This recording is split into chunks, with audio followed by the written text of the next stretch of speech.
আসসালামু আলাইকুম। M A বাসার মুকুল, দক্ষিণ কোরিয়া থেকে। আমার বাংলাদেশি প্রাণপ্রিয় ভাই বোনেরা যারা বাংলাদেশে দীর্ঘদিন ধরে কোরিয়ান ভাষা পাশ করে লটারিতে হোক বা ভাষা পারদর্শিতা অংশগ্রহণ করে অথবা আপনার মৎস্য বা ওয়েল্ডিং যে কোনো সেকশন থেকেই আপনারা পাশ করে বেশি বসে আছেন। বহু মানুষ ইনবক্সে নক দেন, বিভিন্ন গ্রুপে পেজে বিভিন্ন জায়গায় আপনারা যাতে দ্রুত আসতে পারেন এ বিষয়ে চেষ্টা চালিয়ে যাচ্ছেন বা আমাদেরকে উদ্বুদ্ধ করতেছেন যে ভাই আমাদের জন্য একটু কিছু করেন। কিন্তু আমরা কি আপনাদের উদ্বুদ্ধ করতে পারছি বা পেরেছি বা পারতেছি? কোনোটাই না। তবে সাম্প্রতিক সময়ে আমার চোখে একটা জিনিস এসেছে, সেটা হচ্ছে বাংলাদেশে আন্দোলন করা হয়েছে, যেটা পেপার, পত্রিকা, টিভিতে এসেছে। আমার কাছেও কিছু ভিডিও এসেছিল, আমি সে বিষয়টা ভিডিও করিনি, যে ওই বিষয়টা উদ্বুদ্ধ করতে চাচ্ছিলাম না।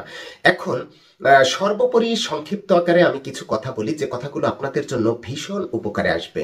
প্রথম হচ্ছে, আমাদের দেখতে হবে যে দক্ষিণ কোরিয়ার অর্থনৈতিক অবস্থা কেমন।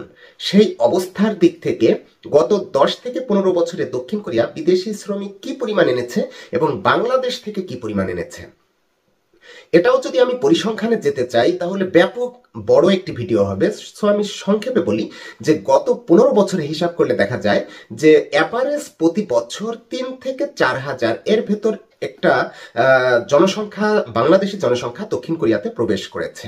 এখন গত বছর হঠাৎ করে একটি কোটা আসলো যে 16টি দেশ থেকে 1,20,000 লোক বা এরকম একটা বড় একটা লোকের আসলো, কোটা আসলো, বা এরকম একটা যখন সোশ্যাল মিডিয়াতে ঘুরপাক খাচ্ছিল তখনই আমি বলেছিলাম যে এখানে একটা বড় ধরনের সমস্যা হতে যাচ্ছে।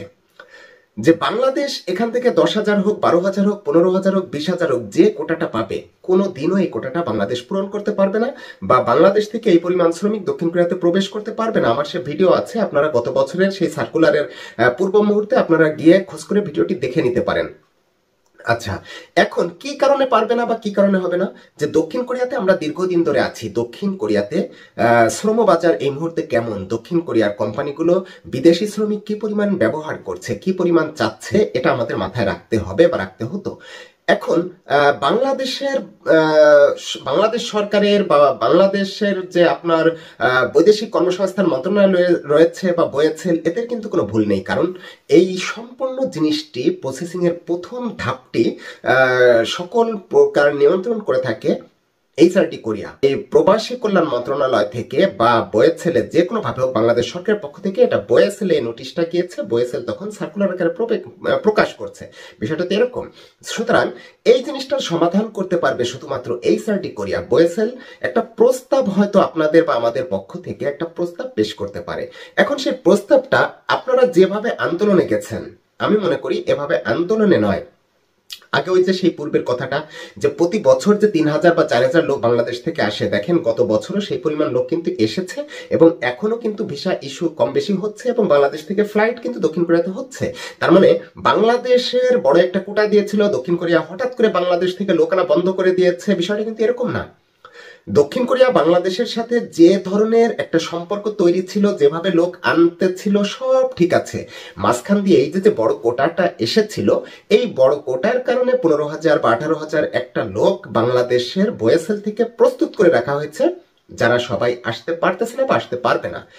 এখন আপনারা যদি আন্দোলন করেন তাহলে বছরে বছরে যে 3,000 বা 2,000 বা 4,000 লোক আসতেছে, এই আশাটা হয়তো বন্ধ হয়ে যেতে পারে। এই জন্য আন্দোলন এমন ভাবে করতে হবে, এমন কৌশলে করতে হবে যে আপনাদের আসার পথটাও তৈরি হবে, আর প্রতি বছরের জন্য যে চুক্তিটা বাংলাদেশ এবং কোরিয়ান সরকারের মধ্যে রয়েছে, এইচআরডি কোরিয়া এবং বয়েসেল যেটা তদারকি করে এই যে ইপিএস এর মাধ্যমে যে লোক আনে, এটাও যাতে বন্ধ না হয়। এখন এখানে কি করা যায়? এখন আমি এরকম একটা প্রস্তাব আপনাদের পক্ষ নিয়ে আমি বলতে পারি যে আপনারা এই ধরনের একটা কৌশল অবলম্বন করতে পারেন, যে 2025-এর যে সার্কুলার আসবে বা 26-এর শুরুতে বা যখনই হোক সামনে যে সার্কুলারটা আসবে, ওই সার্কুলারে আপনারা এই যে যারা প্রসেসিং থেকে এই যে 18,000 বা 20,000 বা 15,000 যেটা প্রসেসিং করে রাখা হয়েছিল, রোস্টারের মেয়াদ অতিক্রম করে ডিলিট হয়ে যাচ্ছেন, তাদের কোনো ধরনের লটারি ছাড়া, কোনো ধরনের রেজিস্ট্রেশন ছাড়া পরীক্ষা দেওয়ার সুযোগ দিতে হবে একটা পার্সেন্টেজ। যে এরকম যে মনে করেন সার্কুলার হলো বাংলাদেশের কোটা 5,000, এখন 20,000 বা 15,000কে পরীক্ষা অংশগ্রহণ করতে সুযোগ দেবে। সেক্ষেত্রে আপনারা এই যে 15,000 বা 10,000 বা 18,000 ডিলিট হলেন, এই গত বছরের, এর আগের কিন্তু না, আমি বলতে চাচ্ছি গত বছরের সার্কুলারে যে বড় অঙ্কের এই যে একটা সংখ্যা আটকে গেছেন, আপনারা যারা এই যে এখন ডিলিটের পথে যাচ্ছেন বা 1 বছর অতিক্রম করে গেছে, 2 বছরের কাছাকাছি এখনো আপনাদের ফাইল কোনো কোম্পানিতে যায়নি, এই ধরনের সম্ভাবনায় যারা রয়েছেন, তারা যদি সর্বশেষ পর্যন্ত ডিলিট হয়েই যান, তাহলে আপনারা এরকম একটা আন্দোলনে বা এরকম একটা প্রস্তাবে বয়েসেলের কাছে যেতে পারেন যে এইচআরটি কোরিয়ার কাছে বা কোরিয়ান সরকারের কাছে এরকম একটা প্রস্তাব আপনারা করেন যে নতুন যে সার্কুলার আসবে সেই সার্কুলারে আমরা এভাবে পরীক্ষা দেওয়ার সুযোগ পাবো এবং আমাদের এই 18,000 থেকে একটা পার্সেন্টেজ নিতে হবে। এইভাবে 2-3টা সার্কুলারের মধ্যে 2-3 বছরের মধ্যে দেখা যাচ্ছে আপনাদের একটা বড় অংশ কোরিয়াতে প্রবেশ করানো সম্ভব। তবে এইটা ছাড়া যদি আপনারা আন্দোলনে যান যে আপনারা 15,000 বা 20,000 বা 18,000 পাশ করে বসে আছেন, আপনাদেরকে দক্ষিণ কোরিয়াতে আসার সুযোগ করে দিতে হবে, এই আন্দোলনে যদি যান যে যে কোনো ওয়েতে আমাদের দক্ষিণ কোরিয়া নিতে হবে, না হলে আমরা এটা ভাঙচুর করব, ওইটা ভাঙচুর করব, এটা নষ্ট করব, ওইটা নষ্ট করব, এতে হবে কি বাংলাদেশের সাথে দক্ষিণ কোরিয়ার যে শ্রম চুক্তিটা রয়েছে এই চুক্তিটার উপর একটা প্রভাব পড়বে, যে প্রভাবে আপনার একটা হিংসাত্মক একটা যে আপনার ধ্বংসাত্মক একটা ধ্বংসযজ্ঞের মধ্য দিয়ে ইপিএসটা নষ্ট হয়ে যেতে পারে।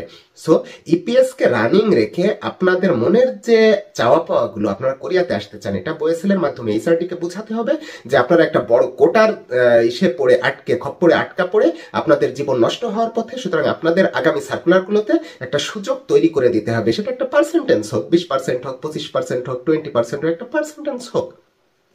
এভাবে যদি আপনারা আন্দোলন করেন তাহলে সফল হওয়ার একটা সম্ভাবনা থাকবে। আমি যখন আপনারা আন্দোলন করেছিলেন ওই সময়টাতে আমি এক হচ্ছে ব্যস্ত ছিলাম, দ্বিতীয়ত প্রচন্ড অসুস্থ থাকায় আমি অনেক সময় ইচ্ছা করলেও আপনাদের অনেক বিষয় নিয়ে ইদানিং কথা বলতে পারছি না। তাই সে সময়টাতে অনেকে আমার কাছে ভিডিও ক্লিপ পাঠালেও আমি সেটা নিয়ে কোনো কথা বলতে পারি নাই। যাই হোক, আশা করি যে আপনারা যদি সুন্দর ওয়েতে একটা সুন্দর প্রস্তাবনা নিয়ে যদি সামনের দিকে আগান, তাহলে আপনারা ভালো কোনো দিক নির্দেশনা বয়েসেলের থেকে এইচআরডি কোরিয়ার মাধ্যমে পাঠাতে পারেন, যেটাতে হয়তো আপনারা সুন্দর একটা প্রস্তাবনা যদি পাঠাতে পারেন, সুন্দর একটা পরামর্শ বা সুন্দর একটা যদি যৌক্তিক আলোচনা যদি এইচআরডি কোরিয়ার কাছে পৌঁছাতে পারেন, তাহলে আপনাদের জন্য সুন্দর একটা ডিসিশন আসলেও আসতে পারে। সবাই ভালো থাকবেন, সুস্থ থাকবেন, দেখা হবে পরবর্তী অন্য কোনো ভিডিও। আজকের মতো বিদায় নিচ্ছি, আল্লাহ হাফেজ।